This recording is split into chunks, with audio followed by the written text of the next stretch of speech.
Hi, George. Good morning to all. Morning. Hello. Hello, Deb. How are you? Good. No, good evening to you. Good evening. It's already dark outside. How things are going to the conference? Yeah, Everything? going well. Yeah. I'm happy. Yeah, your session was very exciting yesterday. Very good. I quite enjoyed it. Thank you very much. As I said, there's a common topics we can work together. Yes. As Professor Tavoulidou said, she is researching about academic writing and other things. Mm-hmm. So after the conference, we shall make a Zoom meeting and talk about it. Yeah, absolutely. If is it okay for you? Yeah, absolutely. No problem. Yeah, most welcome.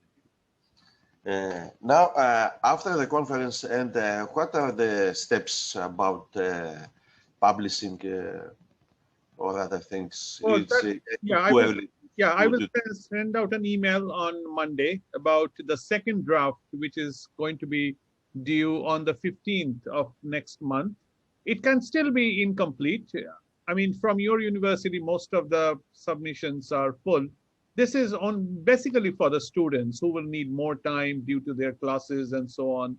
So there will be a mid-period according to the ACM requirements and the publishers. So 15th of February will be the second draft, and the final draft will be due on 5th of April. Print ready final draft. So we have time.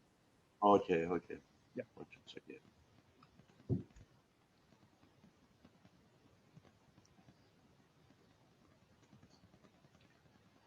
After the conference end, we shall discuss about the journal and the special issue we are planning.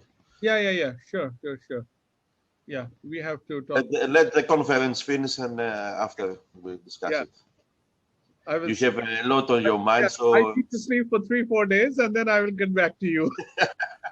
Oh, of course, I understand. Because you are from 9 o'clock in the morning, Japan time, 9 o'clock in the evening, as I understand.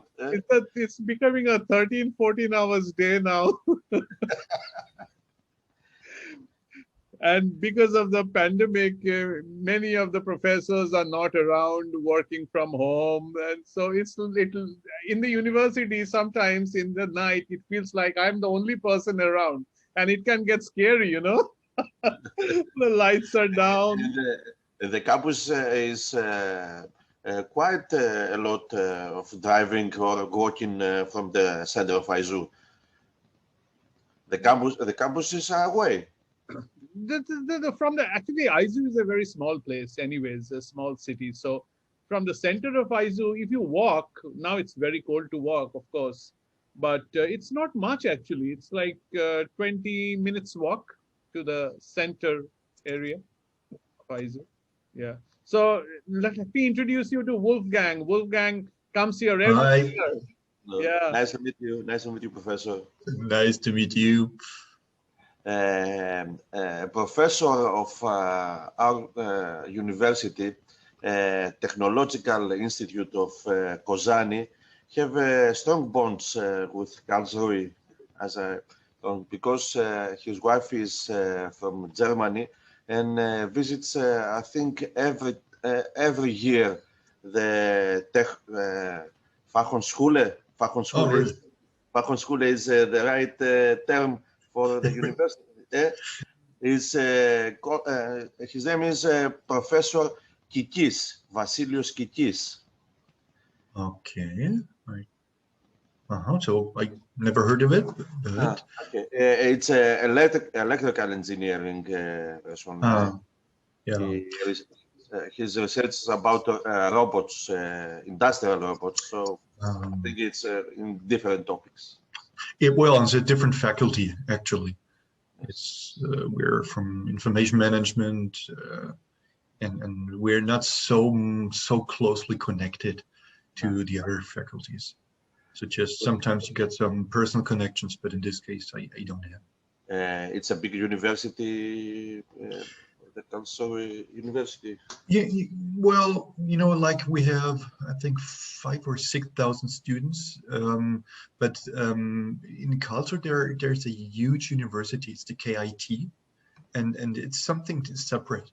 So we are like the business-oriented for applied sciences university, and the other one is the real research-oriented, and so it's a little different. I understand. Yeah, but still, we're one of the largest universities of applied sciences, because the German system, maybe it's just like the separation into research and applied sciences. We had the same separation because we have a technological institute of applied science, but 2019 the government unified universities, polytechnics, and the so-called Fachhochschule in one. So our problem is we don't have an applied science university now. We all the researching universities, and it's a big problem because, as you know, applied science is a must for modern society. It is. Not everyone can do research. Understand? Yeah. So we will really work very closely with companies, with industry, and ourselves. We're working. I'm working as a consultant, so we have a lot of experience, and which is good, at the end for students to find jobs and to get into relation with companies and to really apply what we're teaching. So, and you're gonna see my talk that I'm always really working close together with system vendors and also with people who apply the stuff. So on the other side, in Germany, it's a little problem because we don't have, or our students don't have to work for the PhD at our university. So they have to switch to a university. Yes. So, and it's a kind of pity. On the other hand, Greece has problem because we don't have so much factories or other big industries. So we study a lot of things in theory, but someone has to migrate to Germany and other European countries to apply this research. Understand? Yeah. We have a lot of unemployment and a very little percentage of our students are working in the same topic as they study. It's a lot of problem with the unemployment. So we have a lot of theory, but not practice. No. A lot of theory. But the current situation is not as bad in Greece, isn't it? It's not as bad, but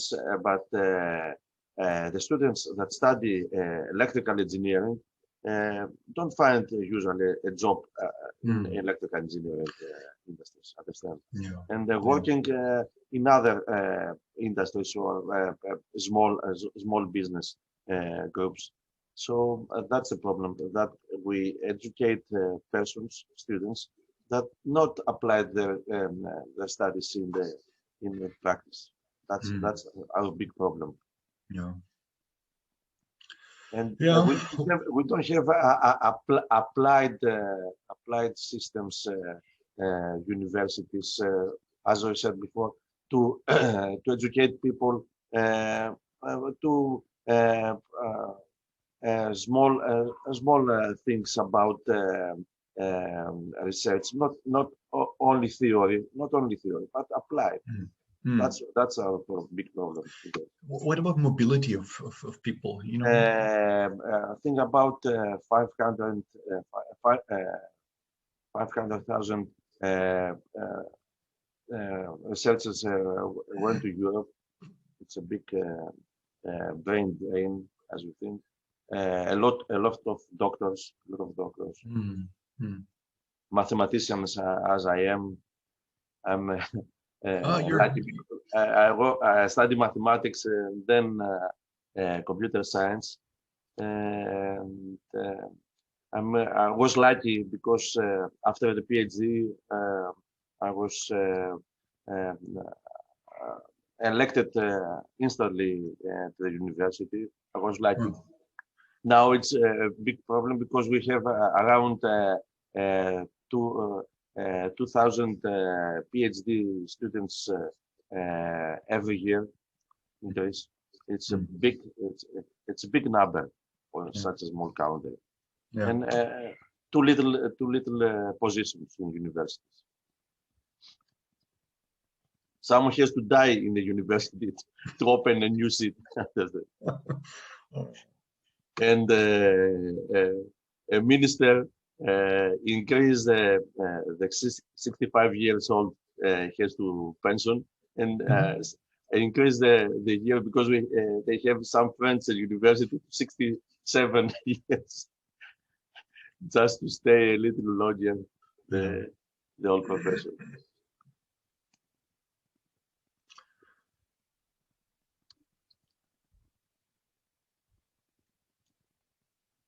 Last year I was in Japan, and I talked with your students uh, because we stayed the same hotel. Oh, really? Yes, Mm. but unfortunately, I heard that a lot of your girls uh, got flu. Yeah, yeah. So almost everybody, I caught it separately, and so was really a mess. You know, I gave my presentation, but I didn't feel well, and the same with all these young ladies coming with me, and it was really a bad situation. And we had to go to hospital and get a treatment, and That was it was not easy. so bad. Yeah, yeah, yeah. And it was not easy in terms of the university because, of course, they were worrying. We were bringing in more influenza cases, and actually, it was January, end of January. So maybe was it already Corona? Who Yeah. knows? Nobody knows. Nobody knows. Nobody knows. No. Yeah, was really bad. So hopefully next year I can come again with the group. This would have been the plan also for this year, but of course was not possible. And uh, Yeah. it's I like it very much. Also, the university and Japan was really. I went with my family. Hmm. My my son is fourth year in the university, and it's a big manga and anime fan. So it was his dream to travel to Japan, as you know. Right country to go for. Yeah, so let's try to meet next year, huh? Okay, I'm really happy. Yeah.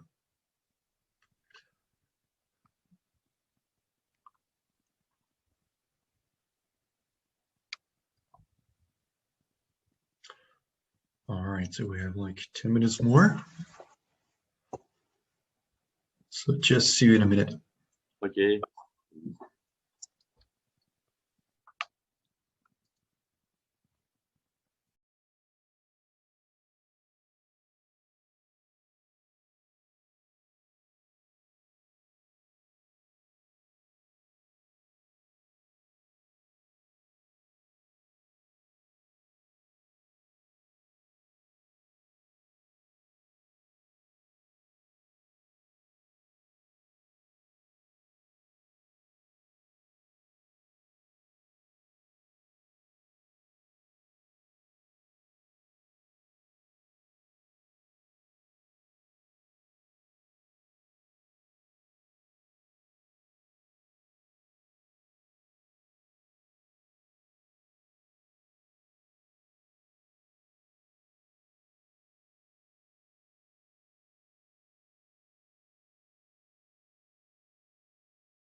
Okay, I think we can get started. We can. So, yeah, it's 9:43 here in Germany. So I would like to open this session. I think for you it's the last session in the evening, quite late. For us, it's still a good morning time here in Germany. So I would like to welcome everybody to this session, and I'm very much honored by the president of the Aizu University, Miyazaki Sensei.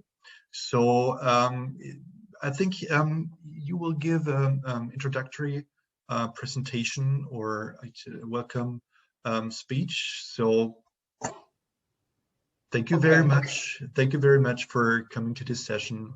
I'm really pleased to see you here. And we met several times now at Aizu University. Right. And so in this time, it's an online meeting. And before was, of course, a little nicer when we could interact directly and talk to each other. But still, I feel it's a quite good opportunity. So thank you. Thank you. So hello, everyone. I'm Toshiaki Miyazaki, the president of the University of Aizu, Japan. So please allow me to extend a very warm welcome to all participants in the conference on the educational technology, language, and the technical communication, or ETLTC 2021 here at our university. So it's my pleasure to see you here at a truly global meeting with representation of over 12 countries, I heard.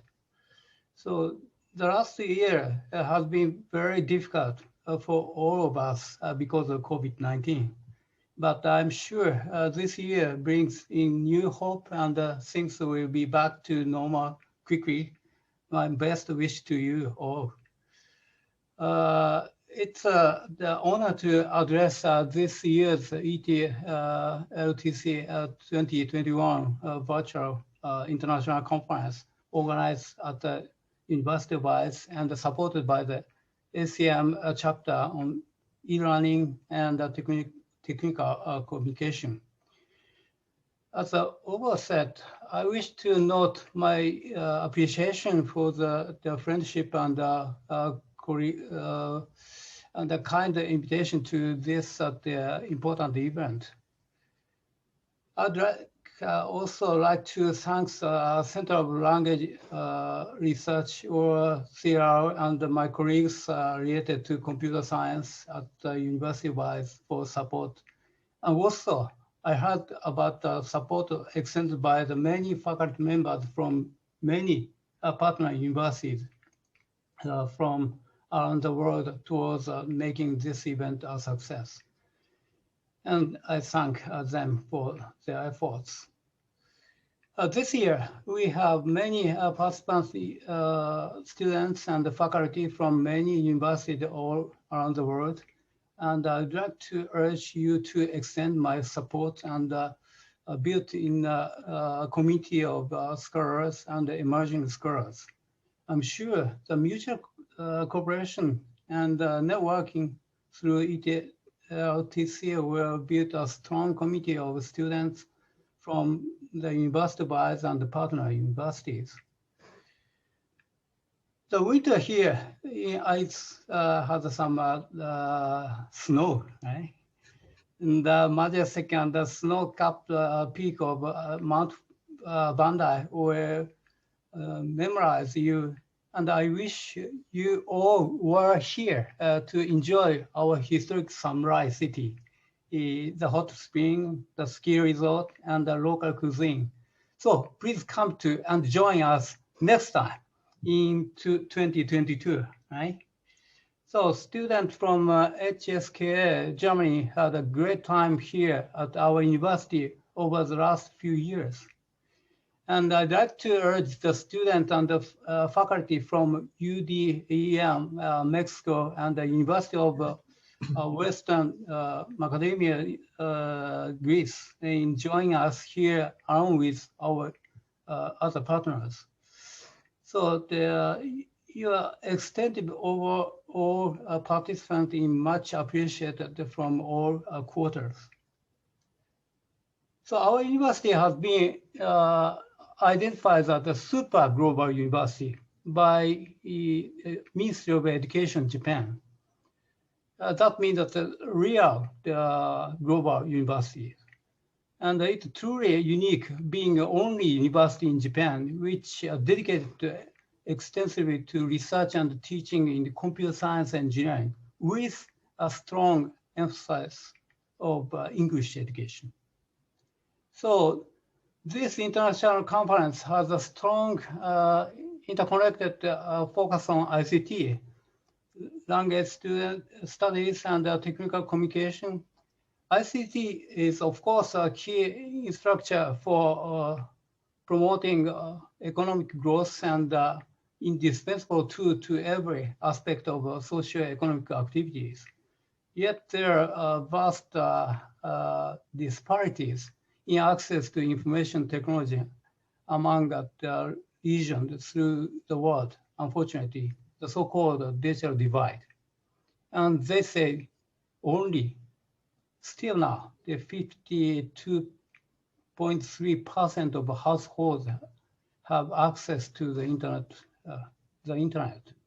So in this era, technical communication is an integral part of computer science education, but unfortunately, it's still very new in Japanese academic curriculum. Technical communication is essential and inevitable for the smooth the running of the business. So that due to that rapid development of technical communication and its robust use in all spheres of the business documentation processes, content management, and the delivery, and also that the businesses that also that are substantially influenced by it. So with mass development of ICT, we need to be at the vanguard of the latest advancement in the science and technologies. So I sincerely hope that at this conference we'll have a strong participation from the student community, foster engaging and advanced research. This discussion will be connect the missing dots between the ICT, educational technology, and hot topics of technical communication. So this is the end of my talk. Please join the conference. Thank you very much. Thank you. Thank you so much for this warm introduction, warm welcome. So I also see here Kuroda Sensei from the JTCA, from the association in Japan. So very nice to meet him here. And I think in this morning in the other session, we also had some discussion about technical communication and its value. I think it's a growing field in Japan and worldwide. So we hope to give a contribution to your university and to your conference in this sense. Okay, thanks. Thank you so much again. All right, so Debo, what should you think? Should we start just right off or just wait? I think from my side, if I have a little more. The first group is ready, we can start around probably right away at 6 o'clock, which is like 5 minutes, 5-6 minutes from now. Yeah, because probably some people will jump in because I already see there some cooperation partners, system vendors, and also some people from companies. So probably they're planning for 10 o'clock. So maybe it's a good idea to wait just a couple of minutes. Sure, absolutely. All right, so let's start it. Well, 6 p.m. Japanese time. I mean, you can just follow the schedule, whatever it is. I mean, that's fine.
So I think that we can start right now.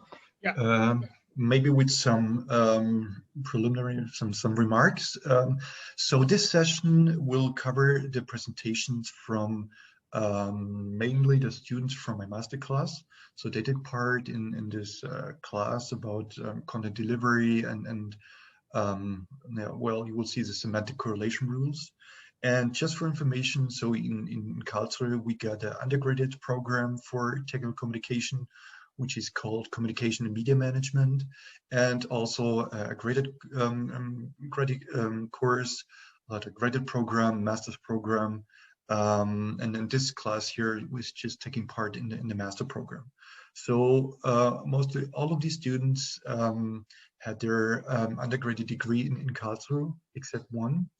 And so they have but they all have a specialized background in this area. So we could work on a specialized topic here, which is actually more something, I would say, a mixture between computer science and technical communication. So just to give you some information in before. So I would like to start my presentation. 1 second.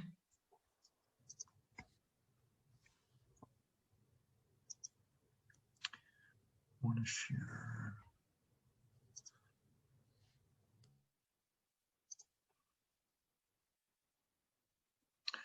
All right, now you should see the screen here.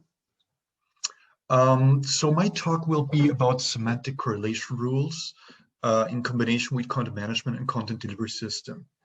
And as I said, I'm a member of the Faculty of Information Management and Media at Karlsruhe University of Applied Sciences. And our specialized program in TC, in technical communications, called Communication and Media Management. So that's where we're working and researching and teaching. So what I want to show you today is a special topic I was working on in the last year, 2020. Actually, I was planning to go to Japan for my sabbatical, but was, of course, not possible. So I was working here on something I called semantic correlation rules. So I want to give you an introduction into the systems which are used in the domain of TC. And then I would like to give you the idea, explain the idea of these correlation rules as a logic layer between the systems. And at the end, I want to give a short summary and also give you an overview about the student projects, what they did and what they're going to talk about. So when we look at this special field inside technical communication, again, it's one of the parts. It's about automated generation of information and documents. And therefore, we use specialized systems, and we also use specialized methods. And so I'm not focusing here on the language technology itself, no translation management, no terminology management. They have their own system. I'm focusing on content management. So how to create documents, document assemblies, which are used in the process of technical communication. And so the systems which spread on the market over 25 years are mainly content management systems. And I would like to show you here what happened in the course of time in terms of a market maturity or market penetration. Maybe it's even better, at least in the Central Europe area I'm focusing mainly on. So content management is a technology which is more or less standard, and the companies use it with their departments, TCD departments, for a standardized content creation and also for process optimization. So this is something which is really students have to learn, and people are using heavily content management systems. And I will have a short explanation about the basic idea. And something which was coming up more recently, let's say the last 5, 6, 7 years, was the idea of content delivery, which is a more dynamic delivery of information. And I like to call it always, it's a digital information service. So it's really something going away from PDF and just displaying it more interactive way and more dynamic way. And then something which came up also some years ago, and it's starting to spread, and we have to understand what use cases are behind this, semantic modeling. It's like, well, it's ontology based. It's something like linked data, and I want to explain in a couple of minutes why it was necessary or why it was interesting to even include such technologies. So this will be the 3 layers I want to talk about today. So in the classical picture here, there would be like a content management system. Writers are working in, and they're building topics, and they assemble 2 documents, and they use, and this sign is important, then they use metadata to identify topics. And on the other side, the content delivery portals, which could be, you could imagine as like search portals, like apps where people try to retrieve their content on a really granular level. They also use search functionalities here. They use faceted search. So this is like the retrieval system here. So people are now thinking, how can we transfer information from the CMS to the CDP? It's a technical problem here, but it's quite important one. So I want to talk later on this a little bit. And I want to talk about the semantic modeling system, which then enhances even the capabilities of CMS and CDP. Now coming just for really short time to content management. So the basic idea is just to build up single topics here. So information chunks, information objects on a very granular level, to manage them in a database and just to build up the documents by referencing.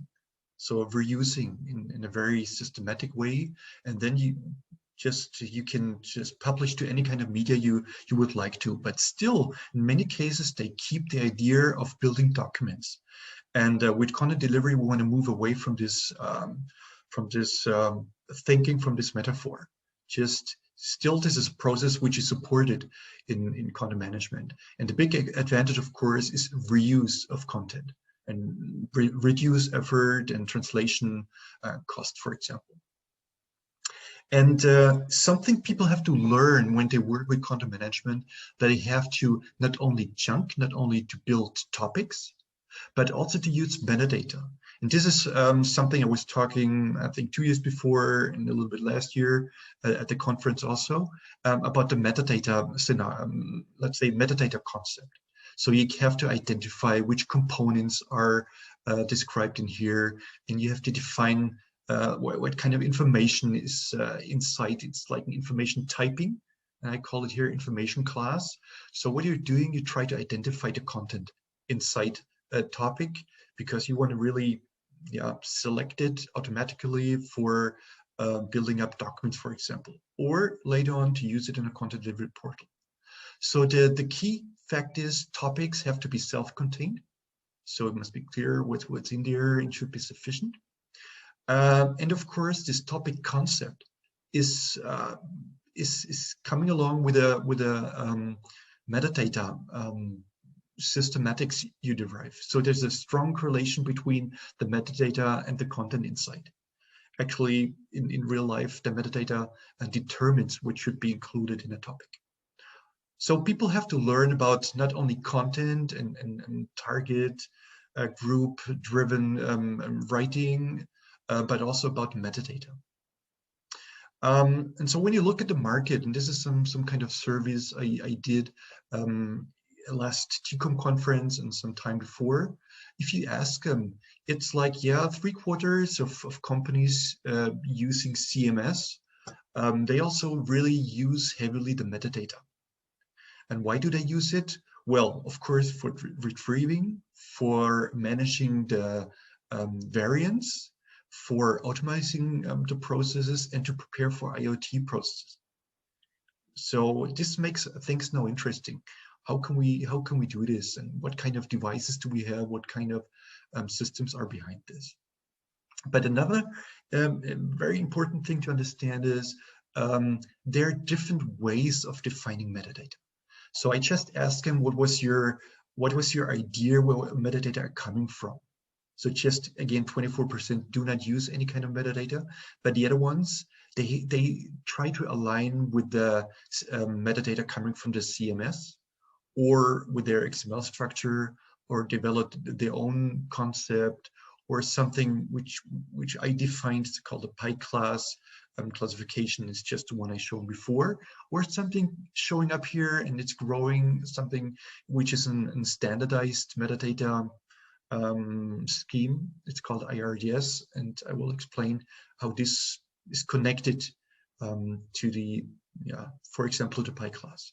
So it's important to see there's a variety of metadata concepts and a variety of system implementations. So on the other side, on the output side, I would say, on the delivery side, the basic idea is just going away from documents, just delivering these topics which have been created in the CMS.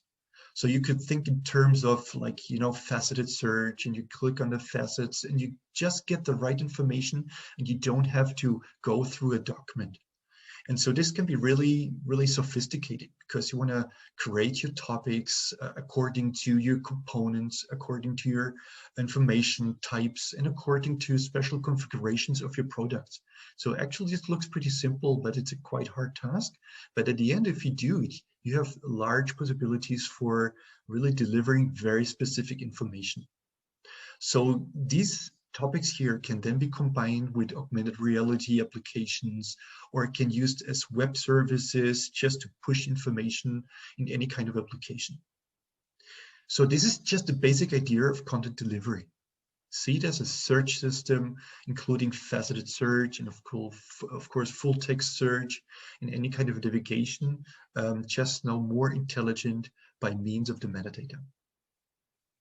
And now the market is changing a little bit. So if you look how people are thinking now of content delivery, it's like 1/3 are just informing right now, 1/3 are planning actually, or prototyping, for example, and 1/3 roughly, they're implementing content delivery. So they're using or even optimizing. So it's something which is spreading at the moment, and only 10% feel like, nah, at the moment it's not an issue. So so it seems now to be quite important to think of the processes, how to really transfer your content from CMS to content delivery.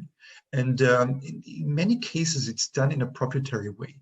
So you got custom, let's say, structures in here, custom description of metadata, and the delivery portals, they have a different type of description and import structures. So what you have to do is like a transformation. So it's quite an effort to transfer content and metadata from CMS to CDP. And this was exactly something where the TCOM Society started a project to define a standard for packaging and for describing the metadata, to make it more easy to get content from the CMS to the CDP.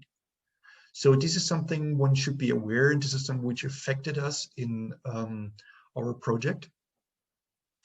And then also the ontology system is coming into the game, and I want to explain why people are interested in ontology modeling at this point.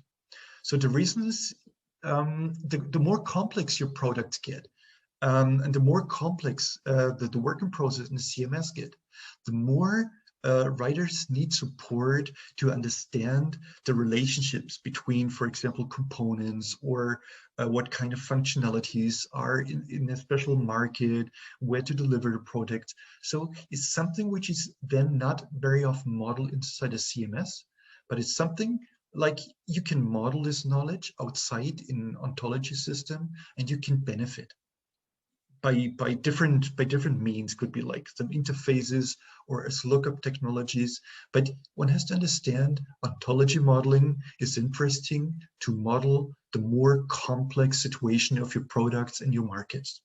So this is something which supports CMS process. It's one application type. Another type would be you want to support search processes, because you want to implement here like relationships between information, and you want to give a more close hint about what kind of information should be retrieved, could be interesting. So people start to model complex ontologies on this side, and just like a plugin or like an enhanced search in content delivery. So this is some drivers for introducing ontologies. And you know, maybe you're familiar with this kind of modeling. So you got some classes, like the functionality of your product, and you get some components of your product, and you get some errors which might appear while handling, or while handling the product. So you can model all kind of relationships, and even here you can model like the connection between information units, which are then the topics, and the components, or some error causes. So can be a complex network of information in your product structure. And the nice thing is now you can do this. You can really model your relationships. So just to explain a little bit, the IRDS standard, just nothing else than using the PI class, something I just introduced very briefly some minutes before, like the methodology for defining metadata.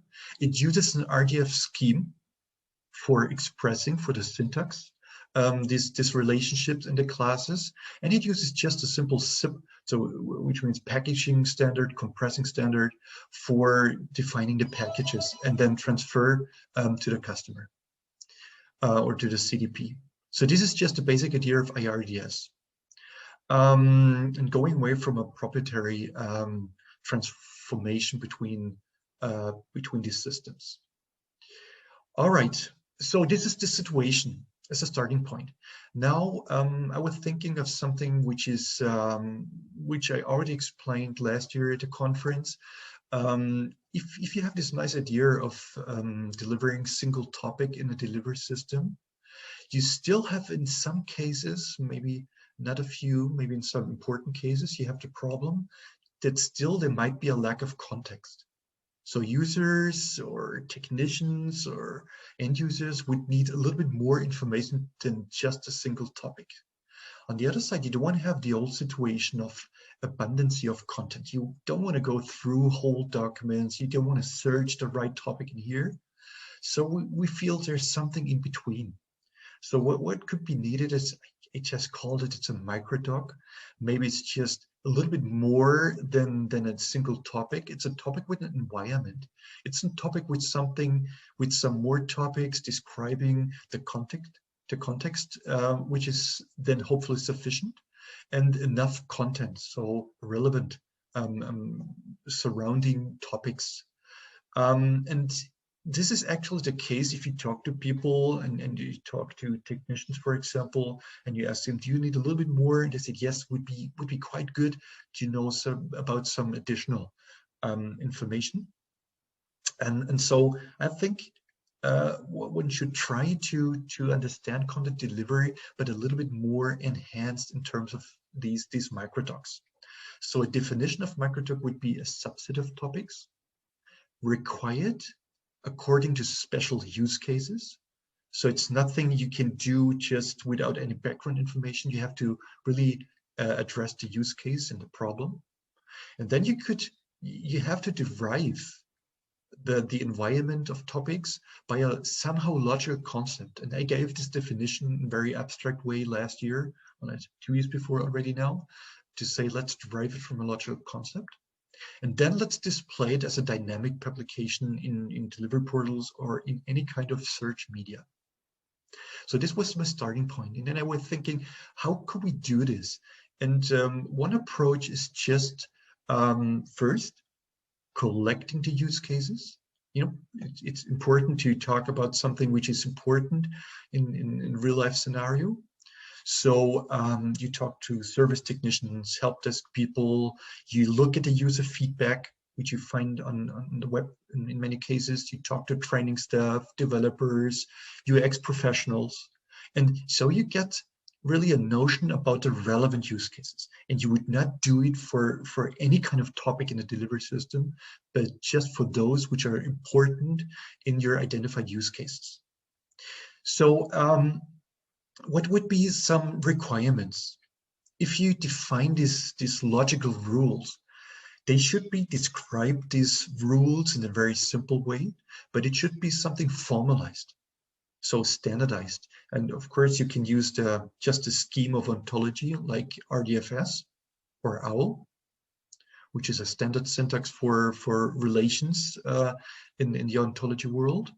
And now looking at the system, the system on the market, they should be independent of a specific implementation.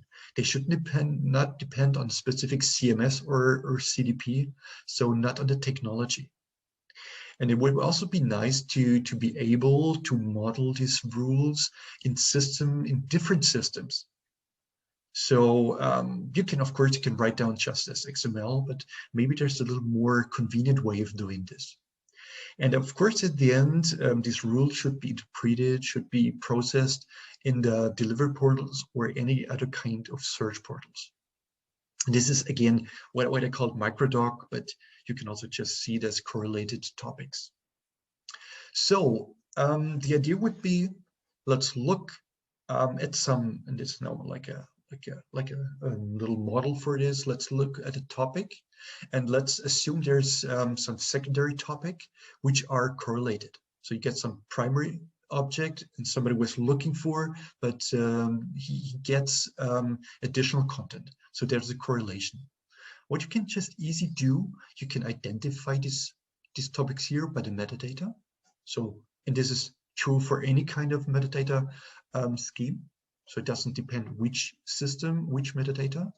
And the only thing you have to do to express these correlations in a standardized way, like RDF can do. So you can see this primary object has a correlation to other content objects, and these other content objects are identified by something which I call the select relation, selectors. You just say this is a fault topic and it's for the fan. So you can identify these topics. So you deal at the end with, I call ingoing rules, it's the primary object, and outgoing rules, it's the secondary object. And you just express it in a way which is standard in terms of ontology modeling. So, and maybe some people of you, you have experience in using the Protégé freeware software from Stanford University. And so this would just as it looked like then. You get some rules and you get some relationships, and you would just identify the primary object. It would be the in rule, and you can identify as many as out rules you want to have. This is just an example for one secondary object. So this is actually what's behind this visualization. This creates the RDF syntax. So pretty simple. And you could even define some kind of binding. So this is like the correlation strength coming from this rule, in rule to an out rule. It's the binding of topics. Because, for example, you want to define the sequencing or hierarchy between topics. So this was the basic idea, and then we were working together with a number of system vendors and a number of people who really define these use cases. And so what you can do then, you can define these correlation rules. You can define these correlation rules in different systems. You could define them in an ontology modeling system, or you can even define them in CMS. And so now just the question is, where do you want to create these correlation rules? Just which system you want to use. You could even write them just as XML files, which is not very convenient, but you can do. Or you can create some other interfaces. By the way, the nice thing is, once you start with web analytics, this is really like a closed loop. So you start with some correlation rules you assume or you get from UX experts, and then you measure what people are really looking at. Then you can improve your correlation rules. So it's something continuous improvement process, which is really, I think, a nice idea of doing it. All right, so I would have here So some implementation, and I should rush through these just to give an impression that it really started with implementation. This is one system. You're going to see all of these later on by the students. So you can define correlation rules inside a CMS. It's another example of a CMS more in a tabular way. You can create in rules and out rules and picking from lists. You can define in an ontology way. This is one system vendor which show up later on in the presentation. So you can really define in and out rule now in a really, let's say, commercial type of ontology modeling.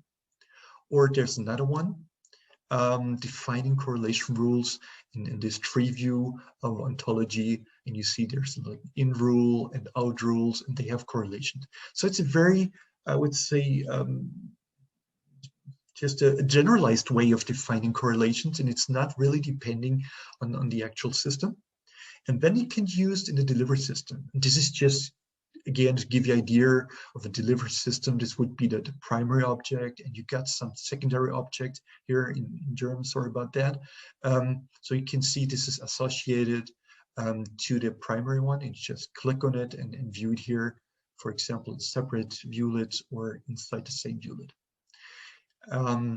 And some more delivery system with the primary and some secondary in here. And final, not the final one, one more. This is also a delivery system, and it has behind, you can look at the correlation rules and understand why these here, the correlated topics, why they show up here. And now this is my final one. There are also some services, which means some web services which can use the correlation rules, and you can access it by REST APIs and create such interfaces. This is one example, and you get this dynamic correlations also in just looking like a normal web interface to a search portal. All right. So this was some technology and some explanation how correlation rules could work.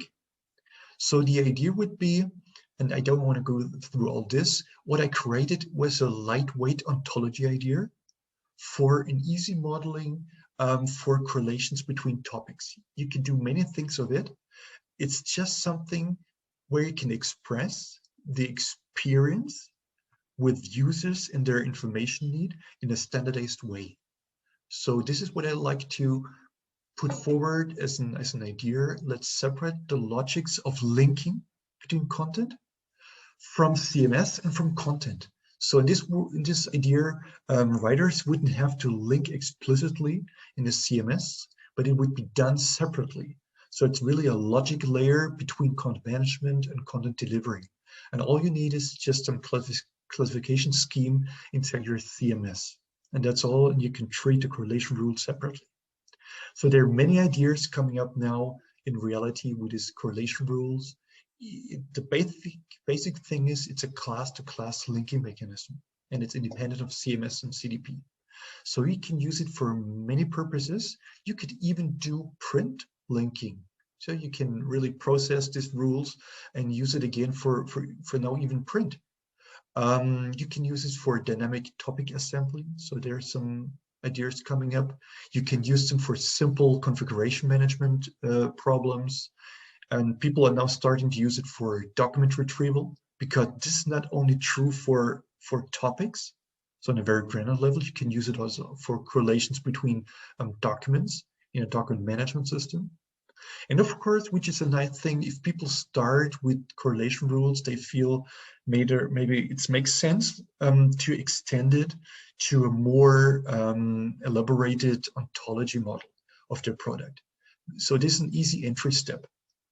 All right, and one thing usually I don't talk about, it has some implications on the roles of, well, then technical writers. The question, is it the right expression anymore? It's some consequences on responsibilities and competences, because people who define correlation rules and start to think in terms of ontology, it's something which goes beyond something which I would call just technical writing, is something information architects. So, and actually in many companies now some new role descriptions are starting and are invented.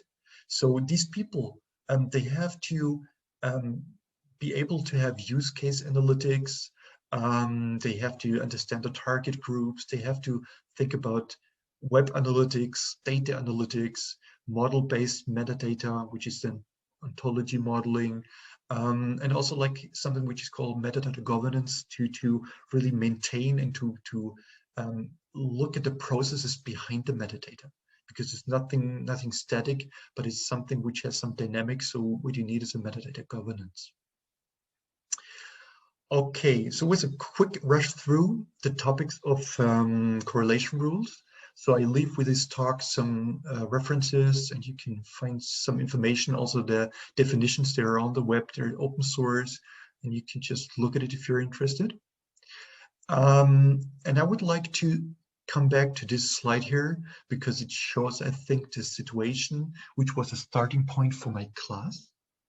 So I had 9 students and they were interested in this topic. So I was giving them some opportunities to work together with different vendors of CMS, different vendors of ontology systems and delivery systems. And I put it in the background. And if you look now on this, you see the different groups now. So the first group here has parts of this presentation on the content side and creation of correlation rules, and also developing some test scenarios and metrics. And then some more groups, number 2 here, work, for example, with a custom ontology modeling system and SCR definition and with testing. And the third one works with another ontology system and was dealing, for example, with the IRDS packaging and the SCR integration. And the fourth group did a little bit some different things. They were thinking of some other type of interface for creating correlation rules and some other visualization of the microdocs. So how it could look like to process the correlation rules, and also to implement it on the web service environment. And the last one was even combining our idea of correlation rules on a more linguistic side, thinking in terms of natural language processing and indexing. So this is an overview about what the groups did. So I think we could just hand over, and maybe I think I would like to maybe answer a question maybe at the end, because maybe some question would come up when you see the work of the students. So if I might introduce Jule Fuchs and Sophie Bischoff. So this is the first group now dealing with the content creation use case and also looking at the testing of semantic correlation rules.